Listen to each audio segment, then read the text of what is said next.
Hello and welcome back to Bible Wits Bible Corner. We are going to continue in Matthew chapter 4. I'm going to read verses 13 through 18 with the English Standard Version. And leaving Nazareth, he went and lived in Capernaum by the sea in the territory of Zebulun and Naphtali. So that what was spoken by the prophet Isaiah might be fulfilled. The land of Zebulun and the land of Naphtali, the way of the sea beyond the Jordan, Galilee of the Gentiles.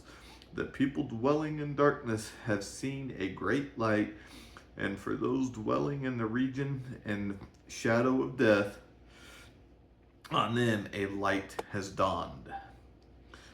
From that time, Jesus began to preach, saying, "Repent, for the kingdom of heaven is at hand."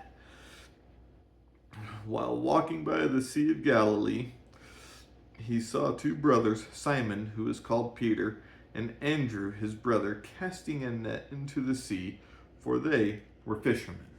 All right. So again, here we see another spot where prophecy is fulfilled. He's living in Capernaum, and this is why I love reading this stuff, and then going back into the Old Testament and reading it from that point of view. And one of the reasons I enjoy doing that is I'm not very good at this, but I do try to think, okay, if I was living during the time of Isaiah and I heard this, how would I react? Would I react with hope? Would I react with skepticism? Knowing me today, I would probably react with a little bit of skepticism, because I would probably honestly say, who is this crazy person talking about something that's going to happen in the future? I want to know what's happening right now. That's how my brain works sometimes.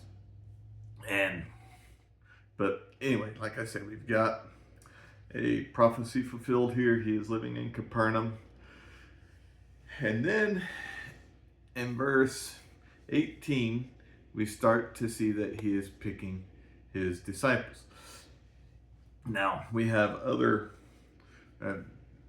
Mark, Luke, and John, where I think there's people picked before Simon and Andrew, but still, we've got Simon and Andrew being picked right here. And I kind of enjoy this story when we'll get into it tomorrow, of picking Simon and Andrew. And for those, and most everyone that reads the Bible already knows it, they become fishers of men. Awesome stuff. I love it. I try to be a fisher of men. I'm not very good at it. But real quick, I want to reread something here. They were casting their nets in the sea, for they were fishermen. Casting their nets. I'm a terrible fisherman. We've got it somewhat. I don't know if it's easier or harder today. We take a pole, we cast a line into the net, and we sit and wait for a nibble. These guys back then took a whole net, threw it into the lake, hoping that there would be fish, and when they brought it back up, because that was their livelihood. I don't fish for a livelihood. I fish for a hobby. A show that I used to watch and still kind of try to convince myself to watch some more is Deadliest Catch. Crab fishermen up in the Bering Sea.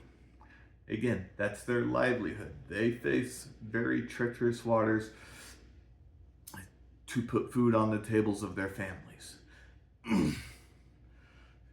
Simon and Andrew probably faced very treacherous waters on boats that did not have modern technology, and they still went home every night because they needed to put food on the tables of their families.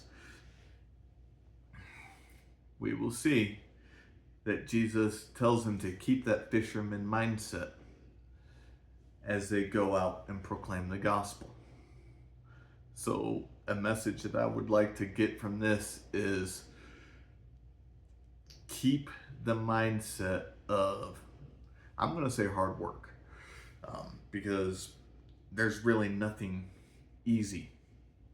Keep the mindset of hard work, because that's what it takes to go out and talk about Christ. A lot of people are afraid of rejection. Yeah, it's hard. I don't like to be rejected. I don't like it when people tell me, no, I don't want to talk about Jesus.